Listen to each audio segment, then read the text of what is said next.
Welcome to our deep dive, Yeah.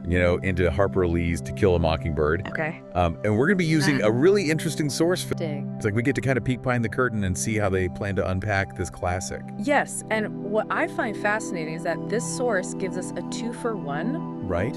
We're not just looking at the novel's themes, but also how someone else thought about presenting them, like in a conversation. Yeah. It adds another layer of analysis. Absolutely. Don't you think? So get ready to explore, those big ideas Okay. like racial injustice, moral growth, and the loss of innocence. Yeah. But we're also going to see how these ideas might spark questions and discussion, enriching our understanding of To Kill a Mockingbird. It's a good reminder that powerful literature, like this isn't static. Right. It keeps generating new insights and Oh, yeah. conversations even decades after its publication. So let's jump right in. Okay. Our source starts by setting the historical stage, Right. reminding us Right? that To Kill a Mockingbird came out in 1960, Uh-huh. right in the middle of the Civil Rights Movement. Yeah. Talk about a moment when America was wrestling with some serious issues. And that context is crucial. Yeah. Lee wasn't writing in a bubble. Right. The novel's exploration of racial prejudice, the Right. legal system, Yeah. and changing social norms directly reflects the turbulent era it was born into. Okay, so for anyone who needs just a quick All right. plot refresher, Yeah. we're in Macomb, Alabama, Okay. seeing things through the eyes of our narrator, Scout Finch. Uh-huh. She, her brother Jem, and their dad, Atticus, Yeah. a lawyer, Yeah. find themselves at the center of a storm when Atticus agrees to defend Tom Robinson, a black man falsely accused of a serious crime. And as the source points out, Okay. the trial of Tom Robinson becomes a microcosm of Macomb's Yeah. deep-seated biases, and by extension, reflects America's struggle with racial injustice at the time. Yeah. It's through this legal battle that Lee dissects not just individual prejudice, Right. but also the systems that perpetuate injustice. And here's where the idea of the mockingbird comes in. Those harmless creatures Yeah. that only make music for us to enjoy, as the source puts it. Mm-hmm. The script highlights how this symbol connects to characters like Tom Robinson and the mysterious Boo Radley. Right. They're both essentially mockingbirds, figures of innocence, who are harmed by the very society that should be protecting them. Right. It's a powerful way for Lee to foreshadow the devastating consequences of prejudice and how quickly misunderstanding can turn tragic. The source also zeroes in on Scout's journey. Okay. We see her go from this wide-eyed, naive child to someone who's forced to confront Yeah. some harsh realities about the world around her, especially the deeply ingrained injustices. And that's what makes her such a relatable character for readers. Yeah. We experience those hard truths right alongside her grappling with these complex issues, as she does. Right. It's a subtle but very effective way for Lee to draw us into the story's moral complexities. Speaking of moral complexities, Yeah. let's unpack some of the major themes highlighted in this podcast script. Right. First up, racial injustice. Lee isn't just telling a story here. Right. She's challenging the entire system. Yes, and to connect this to the bigger picture, the trial's outcome, despite Atticus's compelling defense, exposes the deep-seated racism within the legal system itself. Wow. It's a stark reminder that truth doesn't always prevail when prejudice is at play. And then there's Atticus, Yeah. who's often seen as the moral compass of the novel. He faces backlash, even threats, but never wavers from his commitment to doing what he believes is right. Talk about courage. Though I think it's also worth considering whether Atticus's approach always works. Oh. Is his unwavering moral code Interesting. always effective, or are there limitations to his methods? Okay. Could there be other ways to challenge injustice? That's a good point. Yeah, It's not as simple as just doing what you think is right. right. There's also the question of strategy and how to achieve real change. Exactly. Yeah. It invites us to think critically about Atticus's role, Right. not just accepting him as a flawless hero. Yeah, And this complexity is part of what makes To Kill a Mockingbird so compelling. absolutely. Yeah. And of course, there's that gut-wrenching theme of lost innocence. Yeah. We see the world through Scout and Jem's eyes, watching as they confront adult realities. Right. And it forces us to think about how societal issues impact even the most vulnerable members of society. And this is where Lee's use of the children's perspective becomes particularly poignant. Yeah, Their innocence, which starts out as a source of humor and lightness, right. is slowly chipped away by the events of the trial and its aftermath. It really underscores how prejudice and injustice can have such a lasting impact, Right. shaping the way children view the world. Yes, and it challenges us to think about how these themes of racial injustice and lost innocence are interwoven. Yeah.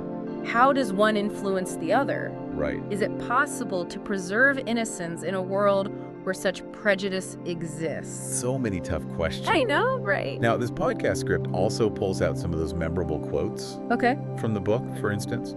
There's that line from Atticus where he says, "You never really understand a person until you consider things from his point of view, until you climb into his skin and walk around in it." Powerful stuff. Powerful stuff. That quote goes straight to the heart of empathy and challenging our own biases. Yeah. It's a call to step outside of ourselves and genuinely try to understand other people's experiences, especially those who are different from us. It's a really relevant message for today's world, Yeah. where it feels like we're often stuck in our own echo chambers. Exactly. And it makes you wonder, how effective is this call for empathy? Can simply trying to understand another person's point of view truly dismantle ingrained prejudice? That's a good question. Yeah. Is it enough? It's something to think about, and it's these kinds of questions that make To Kill a Mockingbird so thought-provoking, even all these years later. Right. It's not just giving us answers, it's challenging us to grapple with difficult questions about ourselves and society. Well said. Thank you. And then there's that other line about conscience. Okay. The one thing that doesn't abide by a majority rule is a person's conscience. Atticus at his finest, right? Okay. Standing firm even when everyone else is against him. It speaks to individual integrity and following your moral compass, even when it's unpopular or difficult. Yeah. But it also raises the question, Okay.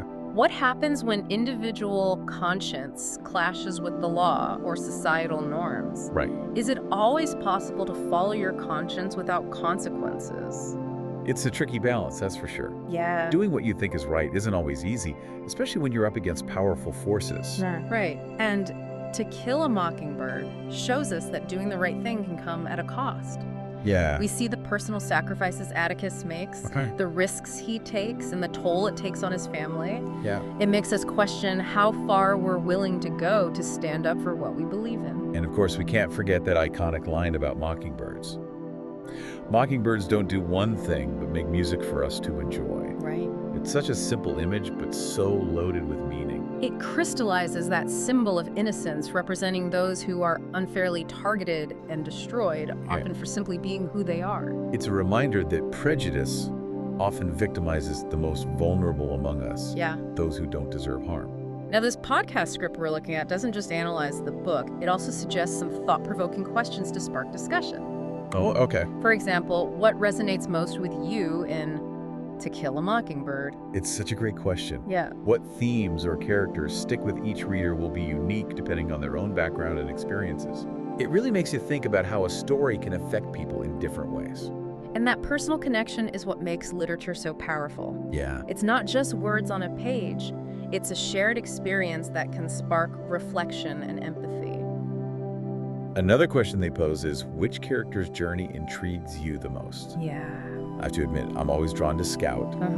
Seeing her navigate this complex world is both fascinating and heartbreaking. Yes, and Scout's perspective as a young girl allows the reader to revisit their own understanding of prejudice and justice. Right. It's a reminder that these aren't just abstract concepts, Yeah. but lived realities with real consequences. And finally, they ask, how do the novel's themes connect to your own community or experiences? Right. That one really hits home, doesn't it? Absolutely. It makes you think about how these issues play out in our own lives. Even though To Kill a Mockingbird is set in a specific time and place, it tackles universal themes that transcend any particular context. Yeah. It invites us to draw parallels between the novel's world and our own, prompting a critical examination of contemporary social issues. It's like Lee is holding up a mirror to society, forcing us to confront uncomfortable truths about ourselves and the world around us. Yeah.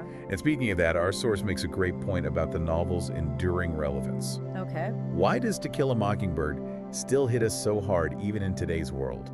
Well, because the issues Lee tackles, social justice, systemic racism, moral courage, they're not relics of the past. Right. They're woven into the fabric of our present, just maybe in different forms. It's a testament to Lee's incredible storytelling. Yeah. And the universality of the themes she explores. And it's a reminder that the fight for justice is ongoing. Yeah. And we all have a role to play. That's a great point, and something we can delve into further as we continue our deep dive. Yes, there's still so much to uncover. Yeah. But let's pause here for now and take a breath. We'll be back soon to continue exploring To Kill a Mockingbird and this fascinating podcast script that's guiding our conversation. Sounds good. Welcome back to our deep dive into To Kill a Mockingbird. Okay.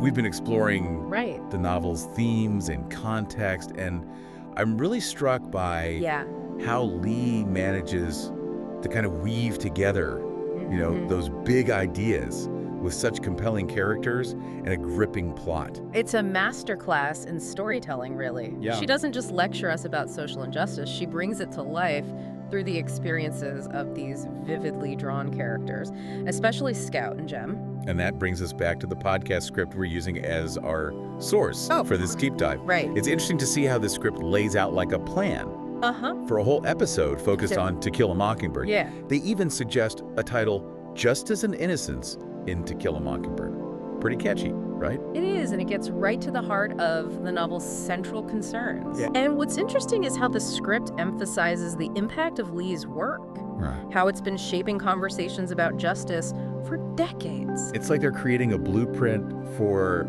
like a really engaging discussion. Yeah. One that could draw in listeners who might be encountering the book for the first time, as well as those who've read it multiple times. Yes, and they're very deliberate about the structure. Okay. They start with a welcoming introduction that sets the stage, and then move into a concise background on Harper Lee and the novel's historical context. That's smart. You don't want to assume everyone's already a To Kill a Mockingbird expert. They're providing a foundation for understanding the story's significance, and then they dive into a plot summary. Yeah. But they keep it focused, hitting the key moments that drive the narrative forward. Of course, they highlight the trial of Tom Robinson. Right. Which is really the crux of the whole novel. It's where all those themes of racial prejudice, legal injustice, and moral courage come together in such a powerful way. And the script really digs into how Atticus's defense of Tom exposes the deep-seated racism within the legal system. Wow. It's not just about individual prejudice, it's about how those biases are embedded in the very institutions that are supposed to be upholding justice. It makes you think about how systemic those problems are, how they're woven into the fabric of society. Exactly, and it raises questions about how we address those systemic issues. Right. Is it enough to rely on individuals like Atticus to challenge the system from within? Yeah. Or do we need more radical changes to dismantle those structures of injustice? That's a big question. Yeah. And it's one that To Kill a Mockingbird forces us to grapple with. Now, the script also dedicates a section to the symbol of the mockingbird, Okay. exploring how it represents innocence harmed by societal prejudices. And they connect it not just to Tom Robinson, but to Boo Radley as well. Yes. They emphasize the tragic consequences of judging individuals based on assumptions, rather than truly seeing them for who they are. It's a reminder that prejudice often prevents us from recognizing the humanity of others. And that lack of understanding can lead to devastating consequences. The script really drives home that point. Then they move into what they call themes and analysis, which is where they really unpack those big ideas we've been talking about. Racial injustice, moral integrity, and the loss of innocence. And they do a good job of showing how each theme is interwoven into the narrative, using specific examples from the book to illustrate their points. Yeah. For instance, when discussing moral integrity, they focus on Atticus as a model for standing up for what's right, even when it's difficult or unpopular. But they also acknowledge that Atticus isn't perfect. Right. And his methods aren't always effective. It's not as simple as just doing what you think is right. There's also the question of strategy and impact. Right. They encourage listeners to think critically about Atticus's role, to see him as a complex character rather than a simplistic hero. And that complexity adds depth to the novel's exploration of moral choices and their consequences. It's not just about blindly following a moral code. Yeah. It's about navigating a complicated world where doing the right thing can be messy and challenging. Exactly. And the script suggests that the segment should prompt listeners to consider how these themes manifest in their own lives. Right. What choices do they face that require moral courage? Yeah. How do they confront injustice in their own communities? It's about bridging the gap between the world of the novel and the world we live in today. Right. Making those timeless themes relevant to contemporary experience. Now, another thing the script highlights is Lee's masterful use of language. They pull out some of the most memorable quotes from To Kill a Mockingbird and encourage discussion about their deeper meaning. Like that line from Atticus about empathy. You never really understand a person until you consider things from his point of view, until you climb into his skin and walk around in it. Right. It's a powerful reminder to challenge our own perspectives. Yeah. And try to see the world through the eyes of others. It's a call to move beyond judgment and assumptions and to cultivate genuine understanding, but as we discussed earlier, it also raises questions about the limitations of empathy. Yeah. Can it truly bridge deep divides or dismantle ingrained prejudice? Right. It's a good starting point, but it might not be enough on its own. And then there's that other line about conscience that we talked about earlier. The one thing that doesn't abide by majority rule is a person's conscience. Yeah. It speaks to the importance of individual integrity and staying true to your moral compass, even when it's difficult. But the script also pushes listeners to think about the potential conflicts between individual conscience and societal norms. What happens when those two things clash? Is it always possible or even desirable to follow your conscience without considering the broader context? It's a complex issue, and it's one that To Kill a Mockingbird doesn't shy away from. Right. And then, of course, we have that beautiful line about mockingbirds. Mockingbirds don't do one thing but make music for us to enjoy. It's such a simple image, but it perfectly captures the tragedy of innocence destroyed. And the script suggests analyzing this quote in the context of both Tom Robinson and Boo Radley. Right. Highlighting how they're both victims of prejudice and misunderstanding. They're the mockingbirds of the story, harmed for simply being who they are. And it's a reminder that injustice often targets those who are most vulnerable and least deserving of harm. Now, what I really love about this podcast script is how it goes beyond analysis and encourages active engagement from listeners. They suggest posing some thought-provoking questions that could spark real conversation. Yes.